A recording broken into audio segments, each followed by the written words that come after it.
신명기 32장 8절부터 12절까지 다 같이 읽겠습니다. 지극히 높으신 자가 민족들에게 기업을 주실 때에, 인종을 나누실 때에 이스라엘 자손의 수요대로 백성들의 경계를 정하셨도다. 여호와의 분깃은 자기 백성이라. 야곱은 그가 택하신 기업이로다. 여호와께서 그를 황무지에서, 짐승이 부르짖는 광야에서 만나시고 호위하시며 보호하시며 자기의 눈동자같이 지키셨도다. 마치 독수리가 자기의 보금자리를 어지럽게 하며 자기의 새끼 위에 너풀거리며 그의 날개를 펴서 새끼를 받으며 그의 날개 위에 그것을 엎는 것 같이 여호와께서 홀로 그를 인도하셨고 그와 함께한 다른 신이 없었도다.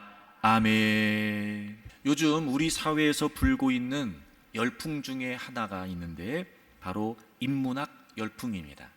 사회 각 분야에서 인문학의 필요성이 그 어느 때보다 대두되고 있습니다. 기업에서도 마찬가지입니다. 심지어 제품을 파는 광고에도 이 인문학적인 요소를 가미시켜서 광고를 하고 있습니다. 이런 기사 제목을 본 적이 있어요. 거리로 나온 인문학, 이런 기사. 그만큼 우리의 삶에 아주 큰 영향을 미치고 있다는 이야기지요. 인문학, 여러분 여기 이 인문학이라고 말할 때 인문이라고 하는 단어는 인자는 당연히 사람 인자겠죠. 사람을 말하고요. 그 다음에 인문학에서 이 문이라고 하는 단어는 글자를 의미하는 게 아니에요. 글자가 아니고 문양, 즉 문의를 의미하는 문자라고 합니다. 이 문이라는 건 이런 의미를 갖는다 그래요. 어떤 사물이 갖고 있는 고유한 속성이 드러나는 것, 그것이 바로 이 문이라고 합니다. 하늘에도 고유한 무늬가 있고 땅에도 고유한 무늬가 있어서 그것이 그것답게 한다는 거예요. 다시 말해 사람도 사람이게끔 하는 고유한 문양, 그 인문이 있다는 거죠. 그래야 인간이라는 거예요. 그래서 인간이 갖고 있는 그 인간만의 고유한 속성, 인간을 인간되게 하는 그 고유한 본질, 그 인간다움을 탐구하는 것이 바로 인문학이라고 합니다. 그러니까 이 인문학이라는 건 한마디로 말하면 이런 거죠. 인간의 근원이 뭐냐는 거예요. 인간을 인간답게 하는 인간의 근원이 뭐냐는 거죠. 여러분, 우리는 고민할 거 없습니다. 그 답을 이미 알고 있죠. 하나님께서 우리 인간을 창조하실 때 다른 피조물들과 달리 하나님의 형상대로 창조하셨어요. 여러분, 우리 인간의 근원은 바로 우리가 하나님의 형상대로 지어졌다는 것에서부터 찾을 수 있죠. 우리가 하나님의 형상대로 지어졌다는 건 우리의 원본이 누구시라는 거예요? 하나님이시라는 거예요. 여러분, 놀랍지 않습니까? 우리 인간의 근원이 그러니까 누구시라는 거예요? 하나님이시라는 거예요. 여러분, 한 분 한 분 하나님께서 지으셨고 하나님의 형상대로 지어주셨어요. 다시 말해 여러분 한 분 한 분의 원본은 누구시라는 거죠? 하나님이시라는 거예요. 여러분, 이게 얼마나 놀라운지 아세요? 그러니까 이런 겁니다. 여러분 한 분 한 분의 존재는 있잖아요. 하나님이 원본이시기 때문에 이 세상에 그 어떤 것과도 비교될 수 없는 존재이신 거예요. 다시 말하면 우리 인간이라고 하는 존재는 세상 어떤 가치나 기준에 의해서 평가되는 존재가 아니고 우리의 원본이 하나님이시기 때문에 이 세상의 그 모든 것을 뛰어넘어 우리가 존재하고 있다는 거예요. 인간의 근원이 하나님의 형상이시라는 거, 여러분, 이거는요 우리의 존재만으로도 충분히 가치를 가진다는 우리의 자존감이 된다는 거예요. 사랑하는 교우 여러분, 저는 여러분들이 하나님의 백성이라고 하는 이 분명한 정체성, 하나님의 형상대로 지어졌다는 이 분명한 자존감을 가지고 늘 삶의 자리에서 용감하게 살 수 있기를 바랍니다. 세상의 그 어떤 가치, 그 어떤 기준이 우리를 줄 세우려고 할 때마다 오히려 나의 원본은 하나님이시다, 나의 원본은 하나님이시다, 그러므로 나는 그 어떤 것과도 비교할 수 없는, 그 어떤 것에 의해서도 평가받을 수 없는, 나는 하나님의 형상으로 지어진 하나님의 사람이다. 이 분명한 자존감을 가지고 살아가는 여러분들이 되시기를 바랍니다. 자존감으로 용감하게, 자존감으로 자신 있게 살아가는 여러분들이 되시기를 바랍니다. 신명기 32장은 하나님의 명령에 따라 모세가 이스라엘에게 부르도록 가르친 노래입니다. 31장 맨 마지막 절에 보시면 이렇게 되어 있어요. 그리고 모세가 이스라엘 총회에 이 노래의 말씀을 끝까지 읽어 들리니라, 이렇게 되어 있어요. 그러니까 여러분 31장 맨 마지막 절 이 30절은 32장의 서론격인 거죠. 32장이 뭐예요? 노래의 말씀. 그거를 모세가 하나님의 명령에 따라서 이스라엘 백성들에게 가르쳤다는 거지요. 여러분, 하나님께서 이스라엘 백성들에게 가르쳐 주신 이 노래에는 중요한 두 가지의 내용을 담고 있습니다.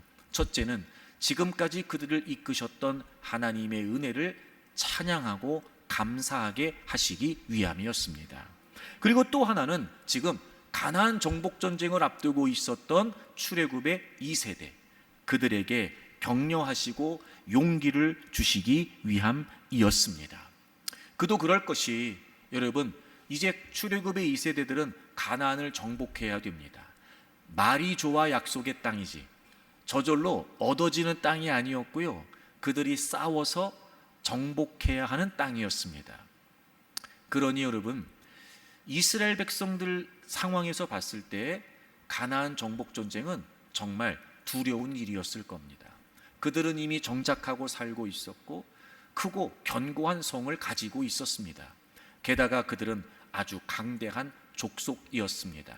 그에 비해 이스라엘은 400여 년이 넘도록 노예 생활을 하고 출애굽을 했으나 40여 년을 광야에서 방황한 것이 전부였습니다. 제대로 갖춰진 군사 조직이 있었을까? 아니면 여러분 빼어난 무기가 있었을까? 탁월한 작전이나 전략이 있었을까? 그 어떤 것도 이스라엘에게는 없었습니다. 그런 상황에 가나안을 정복한다는 건 사실 불가능한 일과도 같았을 겁니다. 그걸 모를 리가 없었던 출애굽의 2세대들이 가나안을 목전에 두고 어떤 마음이었을까? 당연히 불안하고 두려울 수밖에 없었을 겁니다. 그때 하나님께서 그들을 격려하시기 위해 바로 신명기 32장의 노래를 가르치셨다는 거예요. 근데 하나님이 그들을 격려하시는, 그들에게 용기를 주시는 내용은 다른 내용이 아니었습니다. 그들이 하나님의 백성이라는 것이었습니다. 즉, 그 가나안을 앞두고 두려워하고 불안해하고 있는 그들에게 그들이 누구인지, 그들의 정체성을, 그래서 그 정체성으로 인해 그들이 어떤 존재인지를 다시 한번 하나님께서 확인시켜 주신 것이었습니다. 너희들은 내 백성이라는 거지요. 그리고 우린 이 가나안 정복 전쟁의 결과를 잘 알고 있습니다. 그리고 마침내 그 이스라엘은 가나안을 정복하게 되었습니다. 정체성은 우리의 자존감이 되고, 이 자존감은 우리가 얼마든지 세상을 정복할 수 있는 자신감, 용기가 된다는 것입니다. 사랑하는 교우 여러분, 어쩌면 우리도 가나안과 같은 세상을 마주하고 있는지 모르겠습니다. 정도의 차이는 있고 여러 다른 상황의 차이는 있을지 모르지만 우리는 늘 우리를 둘러싸고 있는 상황을 볼 때마다 두렵고 불안한 마음을 감출 수가 없습니다. 내가 이걸 감당할 수 있을까? 내가 이 문제를 버텨낼 수 있을까? 과연 이 상황 속에 내 인생이 허물어지는 건 아닐까? 우리는 늘 그렇게 두려움 속에 살아갑니다. 하지만 괜찮습니다. 여러분, 우리는 하나님의 백성이라는 거지요. 그럼에도 불구하고 그 상황 속에서 내가 누구인지를 분명히 하고 하나님의 백성으로서의 자존감을 가진다면 여러분, 그것은 우리에게 분명히 용기가 될 것입니다. 출애굽의 다음 세대가 하나님의 백성이라고 하는 이 분명한 자존감으로 마침내 가나안을 정복했던 것처럼 여러분, 우리 역시 세상에 살면서 다양한 많은 상황에 부닥치게 되지만, 그럼에도 그 속에서 내가 하나님의 백성이라고 하는 분명한 정체성, 이 자존감이 확고하다면 얼마든지 자신 있게 용감하게 우리는 돌파하며 살아갈 수 있습니다. 사랑하는 교우 여러분, 저는 여러분들이 자존감으로 용감하게 사는 분들이 되기를 바랍니다. 하나님의 백성이라는 게 무슨 의미였죠? 오늘 본문 말씀 9절입니다. 우리 중요하니까 다시 한번 읽어보죠. 자, 신명기 32장 9절, 여러분 우리 힘있게 함께 읽겠습니다. 시작. 여호와의 분깃은 자기 백성이라, 야곱은 그가 택하신 기업이로다. 아멘. 여러분, 하나님 백성이 누구예요? 하나님의 사랑으로 선택된 기업이고 하나님의 목적으로 구별된 분깃입니다. 여러분, 저는 이걸 여러분이 외웠으면 좋겠어요. 이거 진짜 중요해요. 하나님의 사랑으로 선택된 기업. 시작. 하나님의 사랑으로 선택된 기업. 그 다음에 하나님의 목적으로 구별된 분깃. 시작. 하나님의 목적으로 구별된 분깃. 여러분, 두려울 때마다, 불안할 때마다 여러분이 하나님의 백성이라고 하는 이 정체성을 고백하고 선포하세요. 나는 하나님의 사랑으로 선택된 기업이다. 나는 하나님의 목적으로 구별된 분깃이다. 그러니까 여러분, 이걸 꼭 암기하세요. 외우세요. 그래서 여러분 두렵고 떨리고 불안할 때마다 나는 하나님의 사랑으로 선택된 기업입니다. 나는 하나님의 목적으로 구별된 분깃입니다. 이렇게 고백하고 선포하세요. 특별히 하나님이 우리를 사랑하셔서 선택하셨어요. 여러분, 그 사랑은요, 세상의 그 어떤 사랑에 견줄 수 없을 만큼, 제가 그런 말씀 드렸는데, 최고의 하나님께서 최상의 사랑을 우리에게 베풀어 주셨어요.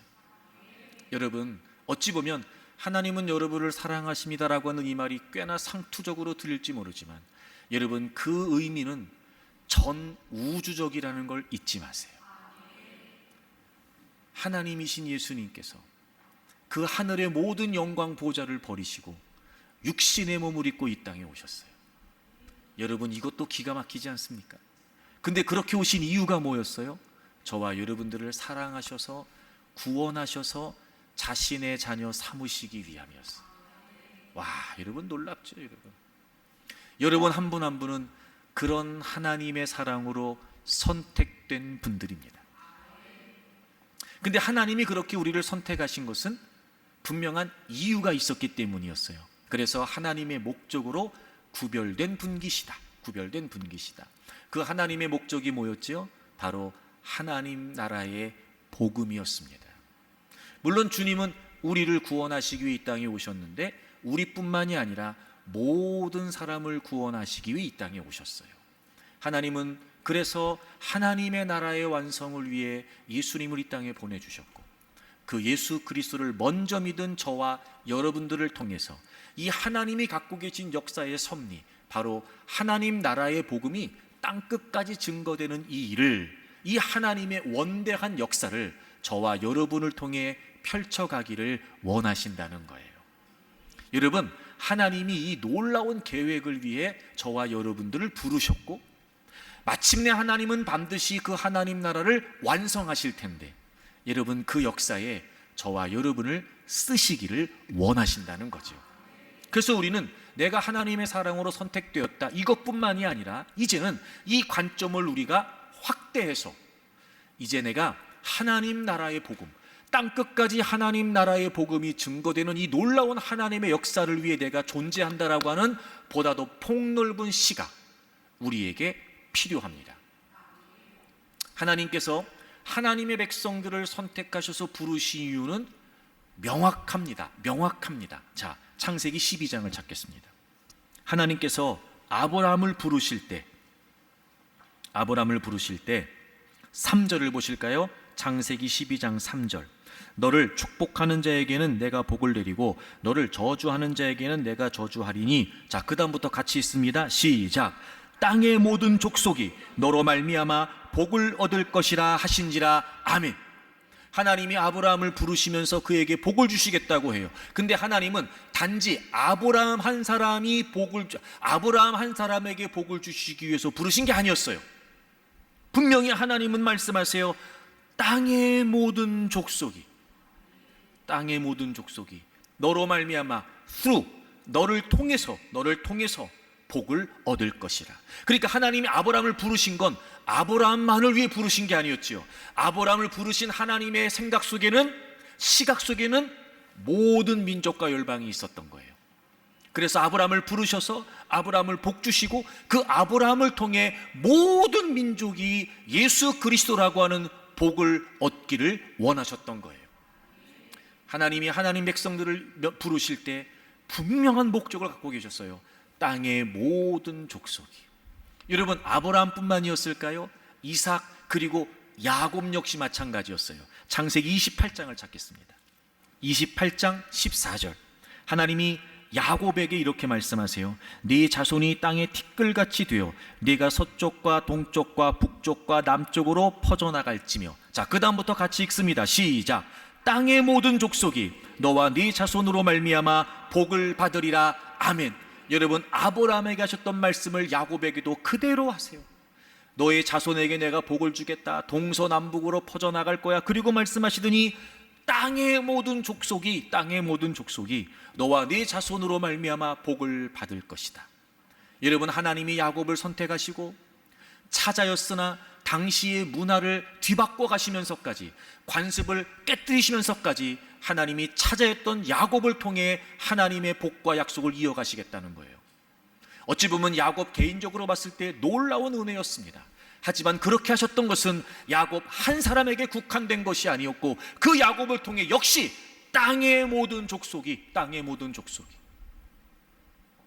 여러분, 하나님은 명확하셨습니다. 한 번도 모든 민족과 열방을 포기하신 적이 없어요. 저는 이 하나님 나라의 관점, 이 하나님의 시각이 저와 여러분의 인생의 관점이 되기를 바랍니다. 그리고 야곱을 통해서 그 야곱의 12아들이, 요셉을 포함해서 베냐민까지 야곱의 12아들이 이제 이스라엘의 12지파를 이루게 되죠. 그리고 하나님이 그들을 애굽의 지배 아래에 있게 하셨고 마침내 출애굽을 하게 하셨어요. 그리고 그 이스라엘 백성들에게 분명히 하나님이 말씀하십니다. 자, 출애굽기 19장입니다. 출애굽기 19장 5절. 세계가 다 내게 속하였나니. 여러분, 이스라엘 입장에서 봤을 때 그들은 하나님께 속한 하나님의 소유이고 하나님의 재산이잖아요. 근데 하나님은 말씀하시는 거예요. 너희들만 내 소유가 아니야. 너희들만 내게 속한 게 아니다. 세계가 다 내게 속했다. 여러분, 이스라엘만 하나님 백성이 아니라는 거예요. 하나님은 모든 족속을 지금 보고 계시는 거예요. 그러면서 이렇게 말씀하세요. 6절. 너희가 내게 대하여 제사장 나라가 된다. 여러분, 당시의 제사장의 역할이 뭐였냐면 하나님과 하나님 백성들 사이에 중간 대리자 역할을 했단 말이에요. 근데 하나님께서 이스라엘 향해서 너희들은 제사장 나라가 된다. 자, 보세요. 세계가 다 내게 속했어. 근데 너희들은 그 중에서 제사장 나라가 된다. 이 말씀이 무슨 말씀이겠어요?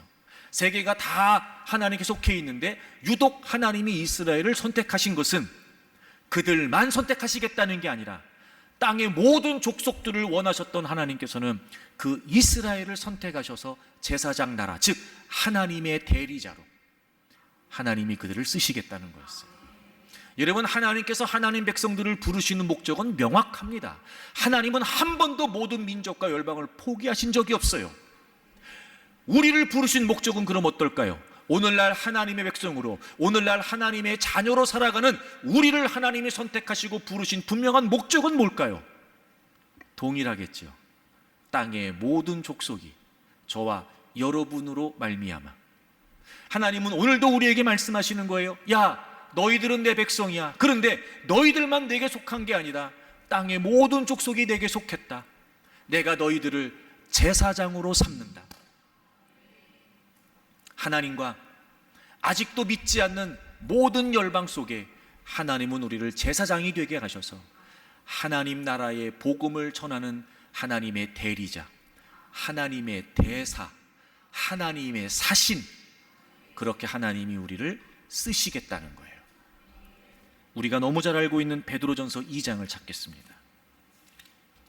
여러분, 우리의 정체성은 명확합니다. 베드로전서 2장 9절 우리 다 같이 읽습니다. 베드로전서 2장 9절을 찾으셔서 우리 다 같이 읽겠습니다. 베드로전서 2장 9절 시작.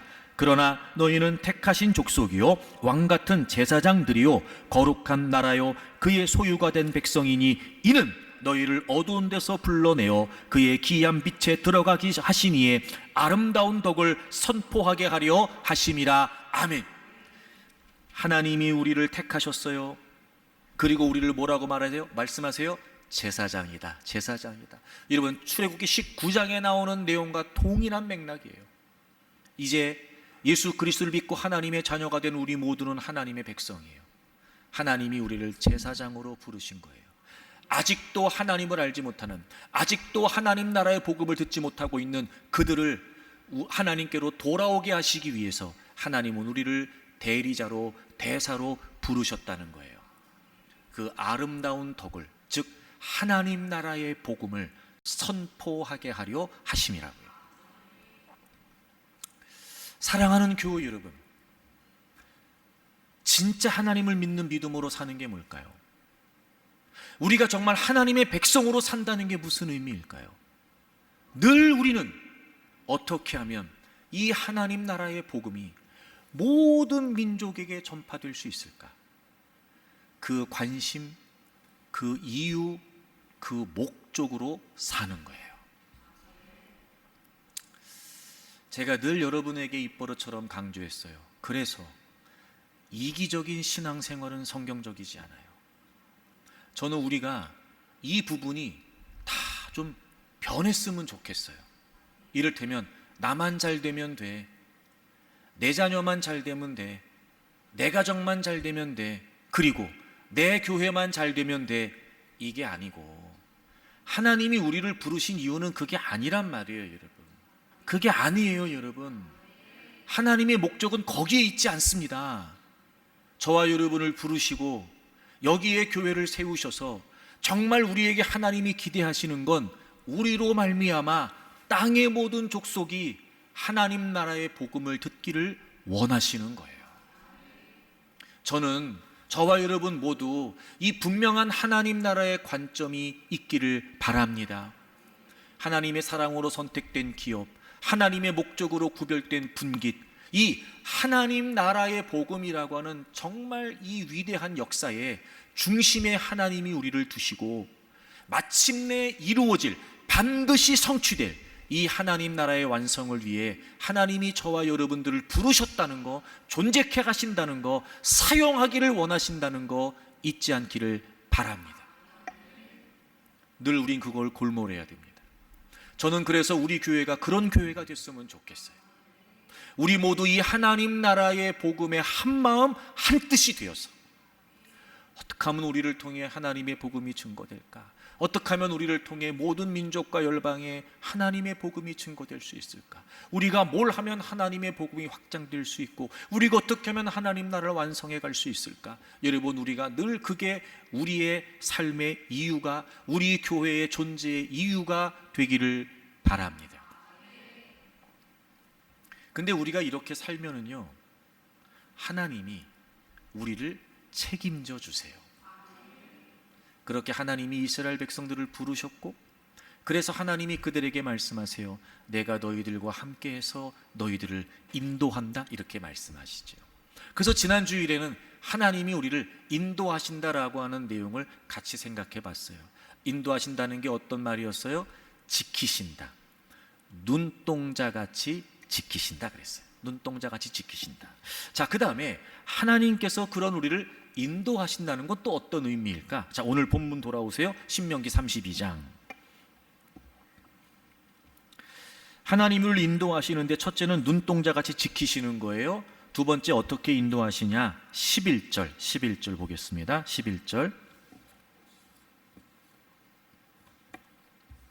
11절이에요. 마치 독수리 얘기하시네요. 자기의 보금자리를 어지럽게 하여 자기의 새끼 위에 너풀거리며 그의 날개를 펴서 새끼를 받으며 그 날개 위에 그것을 엎는 것 같이. 그러니까 하나님이 하나님 백성들을 인도하시는데, 첫째는 눈동자같이 지키신다 그러고, 두 번째는 독수리같이, 마치 독수리가, 이렇게 표현하잖아요. 그러니까 독수리같이 하시겠다는 거예요. 여러분, 이 11절의 내용은 뭐냐면, 독수리가 자기의 새끼들을 교육하고 훈련하는 모습이에요.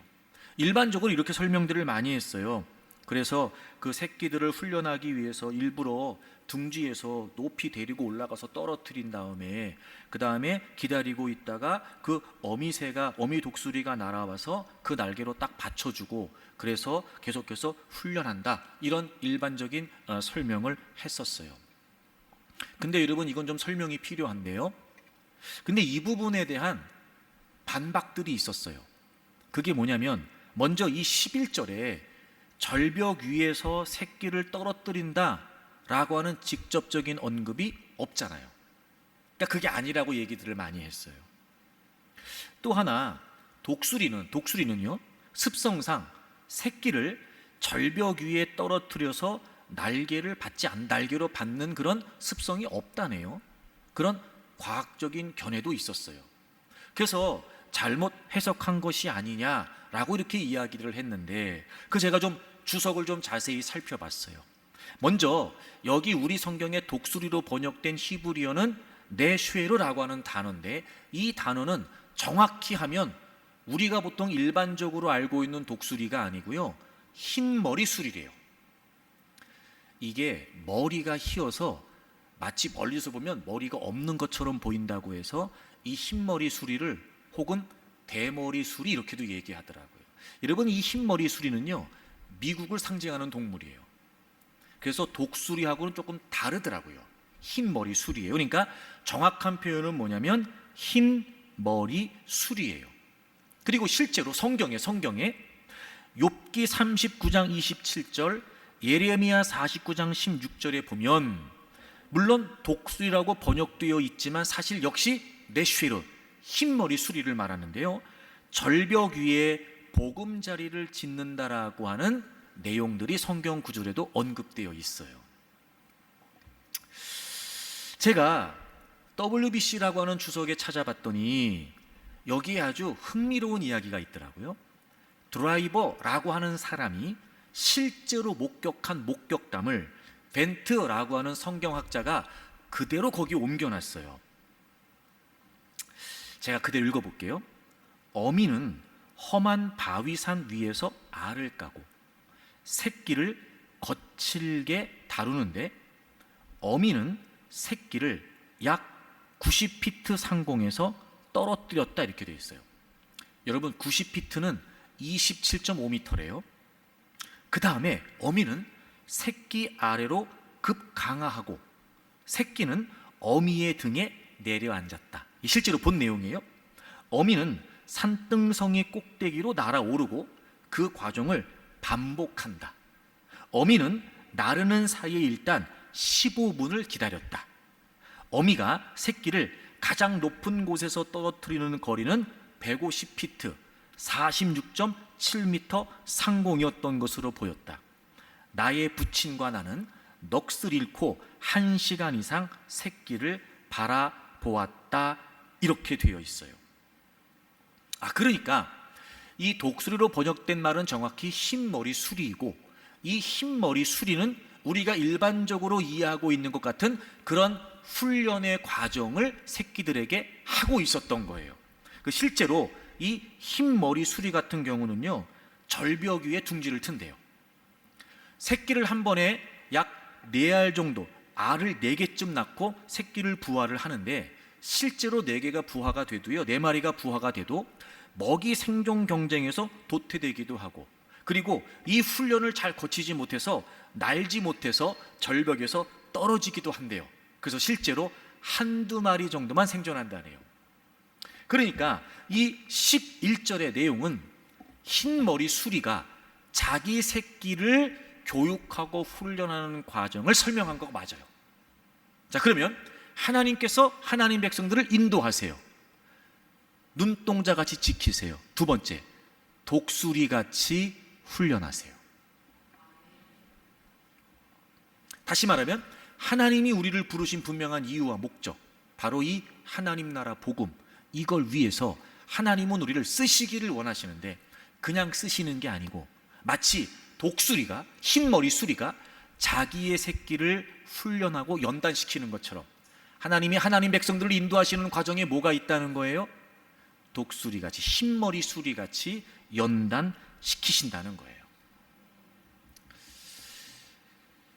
여러분, 이 흰머리 수리를 제가 조사해 봤더니 대개 이 독수리과, 이 수리과들의 조류들이 하늘의 제왕이랍니다. 여러분, 하늘을 지배한대요. 심지어 이 수리과의 조류들은요, 공중에 날아가다가 육지에 있는 늑대까지 사냥을 한대요. 자, 여러분, 그리고요, 이 수리들이 날아가는 비행 속도가, 여러분 자 보세요, 잘 들으세요. 날아가는 비행 속도가 시속 250km에서 320km래요. 와, 여러분, 우리나라 고속도로 제한 속도가 100km, 110km예요. 우린 250km를 밟지도 못합니다. 와, 근데 여러분 250km에서 320km래요. 날아가는 속도가. 그러니까 하늘을 지배하는 하늘의 제왕이라고 일컬어질 만하죠. 근데 생각해 보세요. 알을 낳고 갓 알을 부화한 새끼가 그렇게 나르겠어요? 못 나르죠.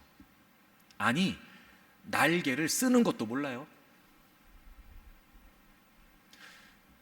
그러니까 이 수리가 새끼를 낳으면 명실상부 하늘을 지배하는 하늘의 제왕답게 살아가도록 어떻게 하겠어요? 훈련하겠죠. 날갯짓을 하는 것부터 어떻게 방향을 선회하는지, 어떻게 상승하고 어떻게 하강하는지, 이걸 어미수리가요 철저히 훈련시키는 거예요. 철저히. 그래서 마침내 시속 250km에서 320km까지 하늘을 나를 수 있도록, 그 공중에서 육지에 있는 늑대까지 사냥이 가능하도록 훈련하는 거예요. 이런 거죠. 우리가 예수님 믿고 믿음으로 산다고 말하지만 세상은 늘 우리의 두려움의 대상인 거예요. 심지어 믿음 있다고 말하지만 세상의 가치에 우리 스스로를 비교하기가 일쑤예요. 그런데 우리는 어떤 존재들이에요? 그 세상을 하나님 나라 복음으로 정복해야 되는, 그 세상에 하나님 나라의 깃발을 휘날려야 되는 하나님의 선택된 기업이고 구별된 분깃이란 말이에요. 그냥 안 되는 거죠. 그래서 하나님께서 하나님의 백성된 우리를 마치 이 수리가, 흰머리 수리가 하늘을 지배하는 하늘의 제왕으로 가꾸어지는 것처럼 하나님 나라의 복음을 가슴에 품고 그 어떤 세상의 도전과 유혹과 가치에도 굴하지 않도록 오히려 그것들 앞에서 당당하고, 그리고 그 세상에서 하나님 나라의 복음을 선포하고 그 하나님 나라의 복음으로 세상을 정복해 가도록, 그래서 이 세상이라고 하는 그라운드에서 하나님 나라의 복음이라고 하는 골을 넣을 수 있도록 하나님이 하나님의 백성들을 훈련하신다는 것. 사랑하는 교회 여러분, 하나님이 우리를 인도하실 때 우리는 그냥 편안하고 안락하고, 그러면 너무 좋겠어요. 이를테면 이런 거죠.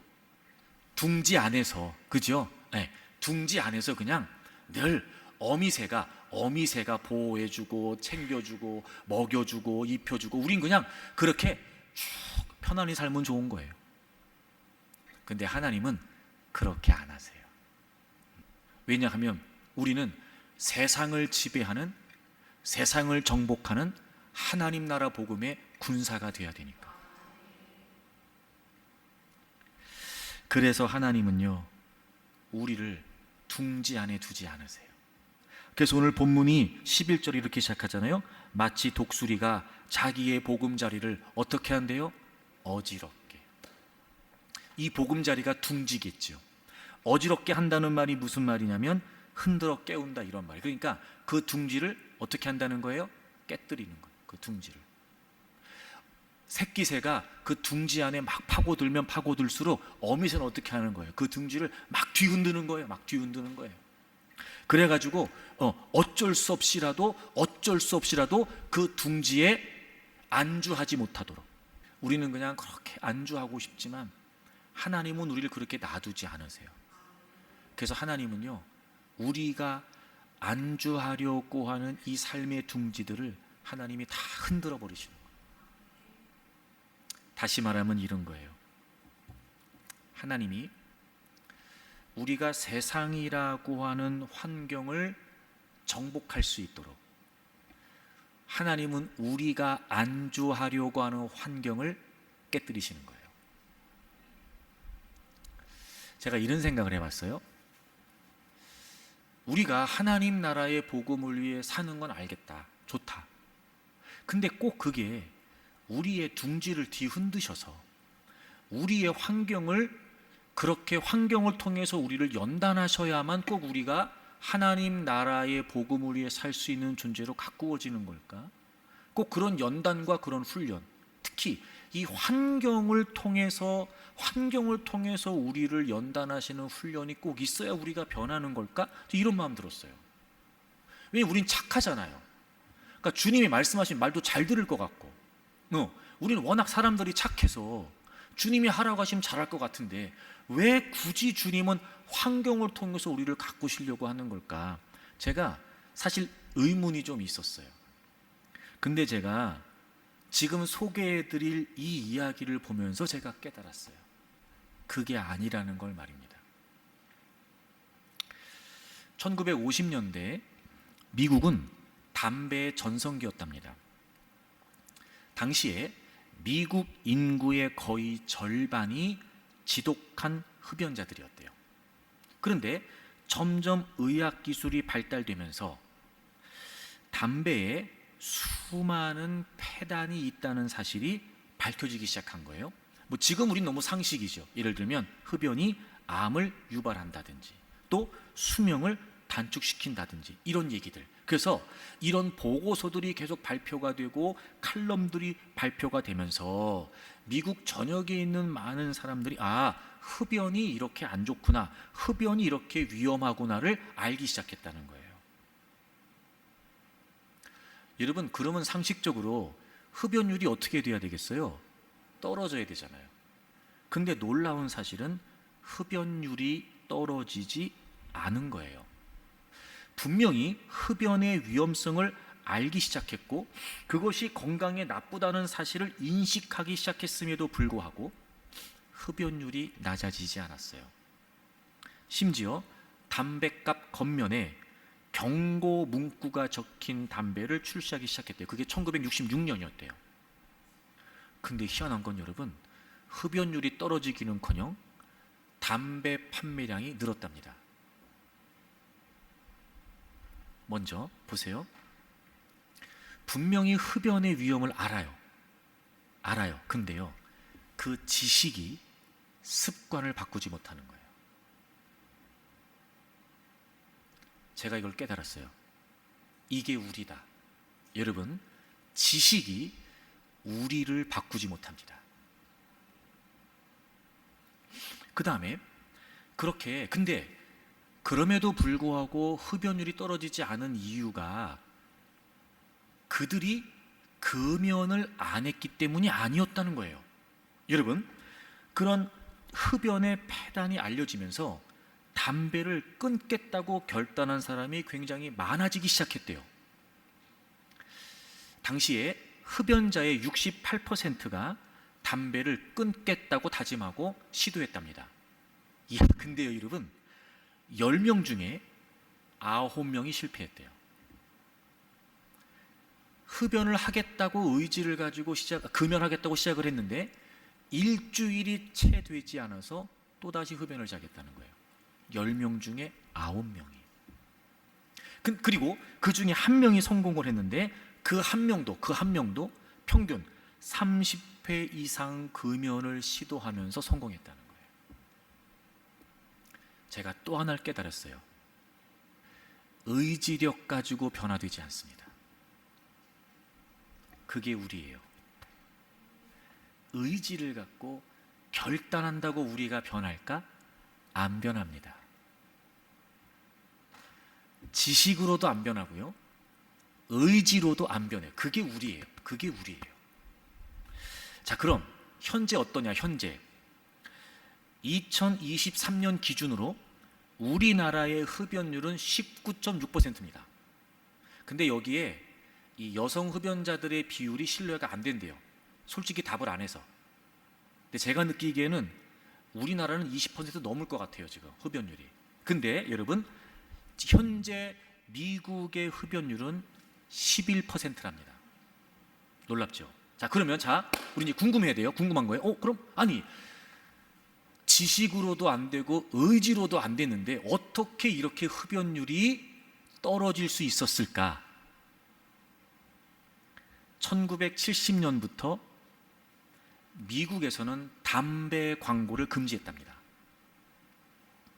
그리고 담배 자판기를 다 없애버렸답니다. 그 다음에 웬만한 공간은 다 금연구역으로 지정했대요.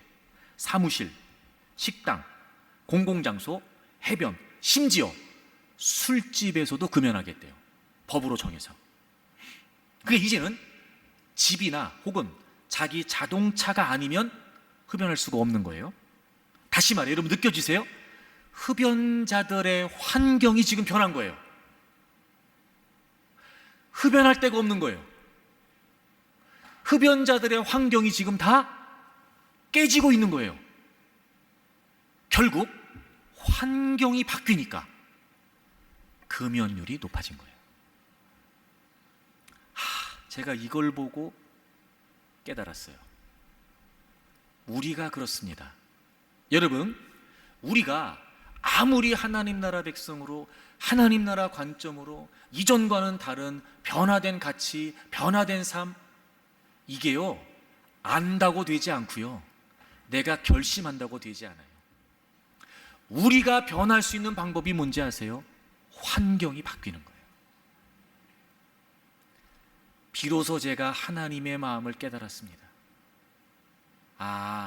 하나님이 왜 우리의 둥지를 자꾸 흐트러뜨리시는 걸까? 하나님이 왜 우리를 그렇게 힘들고 때로는 괴롭고 아프고 막 진짜 거부하고 싶을 만큼 그런 환경 속에 하나님으로 있게 하시는 걸까? 여러분, 우리는요, 환경이 바뀌지 않으면 우리는 안 바뀌어요. 그래서 하나님이 세상이라고는 환경을 정복하게 하시려고 먼저 우리의 삶의 환경 속에서 우리를 먼저 하나님이 가꾸시는 거예요. 유람선처럼 편안하게 인생을 살고 싶은 우리를 하나님께서 하나님 나라의 전투선으로 만드시기 위해서 먼저 우리의 환경을 통해 하나님은 우리를 바꾸시기를 원하시는 거예요. 자, 그러니까 여러분, 혹 지금 여러분의 환경이 좀 불편하고 힘들고 아쉽고 어렵고 다 그런 거 있잖아요, 여러분. 하여튼 불만족스러운, 여러분이 불만족스러워하는 그 모든 환경들, 그거 하나님께서 지금 여러분을 다루시면서 가꾸어 가시는 거예요.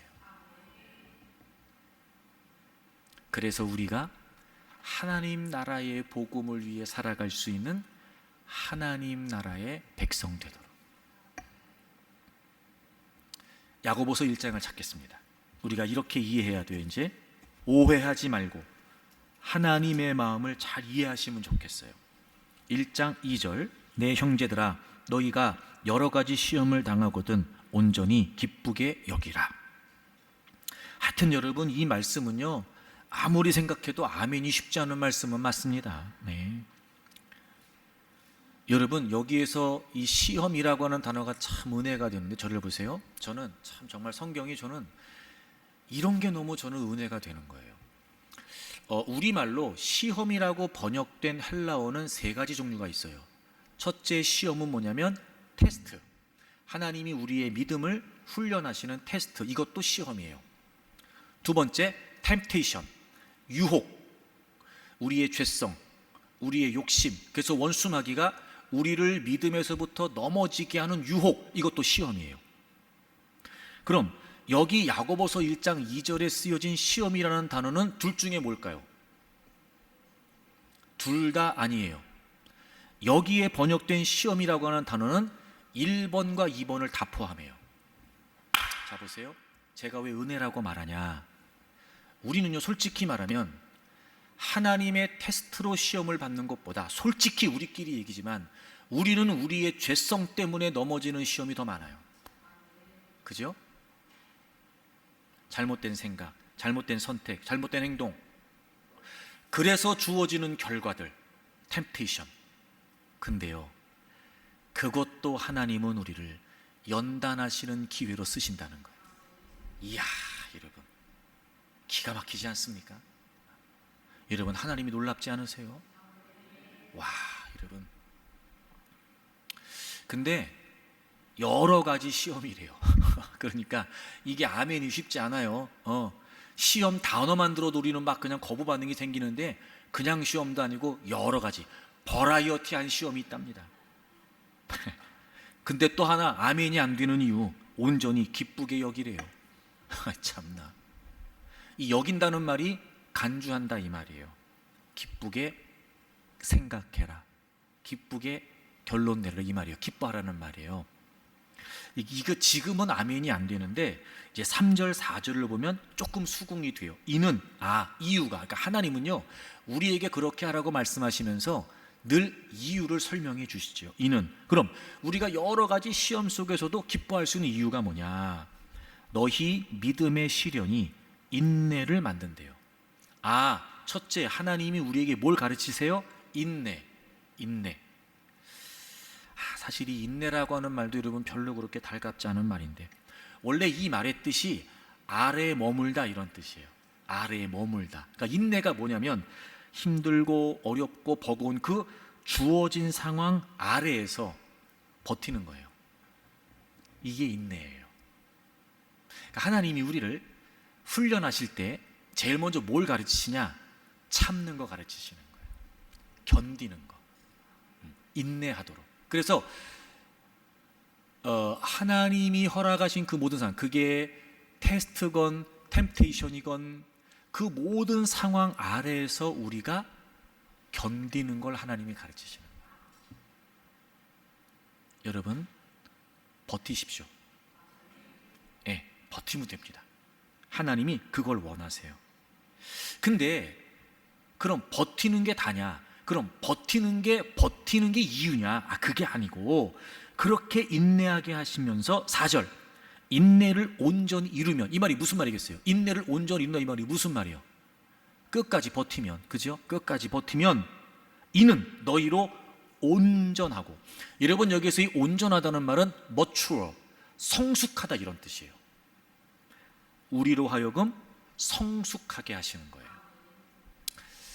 여러분, 우리가 정말 인격이, 신앙이, 삶이 성숙하고 성장해지려면 견뎌야 돼요. 그러니까 인내 없이 성장 없고 인내 없이 성숙 없어요. 즉, 인내 없이 변화 없습니다. 두 번째, 구비하다. 이 구비하다란 말이 complete, 그러니까 이게 갖추어진다는 말인데, 부족함 없이, 빠진 것 없이 갖추어진다 이런 뜻이에요. 그러니까 하나님이 우리를 인내하게 하시면서 그 인내의 과정 속에서 어떻게 우리를 빚어가시냐면 성숙하게 하시고 갖추어지게 하시는 거예요. 자, 그럼 보세요. 지금 이 상황을 견디는 건 너무 힘들어요. 그 여러 가지 시험이, 그 테스트와 템프테이션이 우리는 너무 견디기 힘들어요. 그런데 그걸 온전히 견디면 결국 우리가 성숙해지고, 온전히 견디면 우리가 어떻게 된다고요? 잘 갖추어진다고요.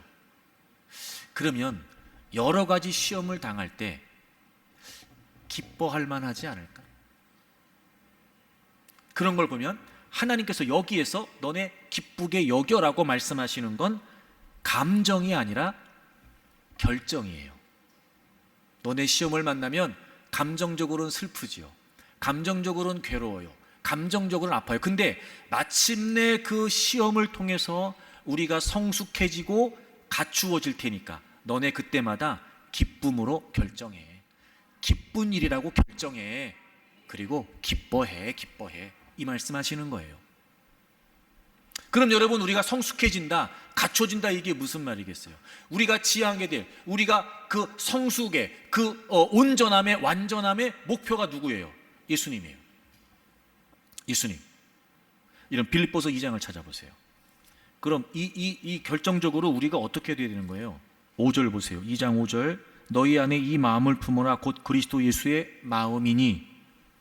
여러분, 예수님의 마음을 품으라네요. 그러니까 우리의 성숙과 우리의 완전함의 목표는 예수님이세요. 우리가 이렇게 되면 되는 거예요. 자, 그럼 예수님의 마음이 뭐예요? 6절. 그는 근본 하나님의 본체시나 하나님과 동등됨을 취할 것으로 여기지 아니하시고. 다 버리셨어요. 그렇죠? 첫째, 다 버리셨어요. 7절. 오히려 자기를 버리시고 비우셨어요. 어떻게? 종의 형체를 가지사 사람들 같이 되셨고. 8절. 사람의 모양으로 나타나 자기를 낮추시고 죽기까지 복종하셨으니 곧 십자가에 죽으심이라. 버리시고 비우시고, 그리고 마침내 뭘 이루셨어요? 십자가에서 죽기까지 순종하셨어요. 여러분, 십자가에 죽으신 이유가 뭐예요? 하나님 나라 복음이잖아요. 그럼 이런 거예요.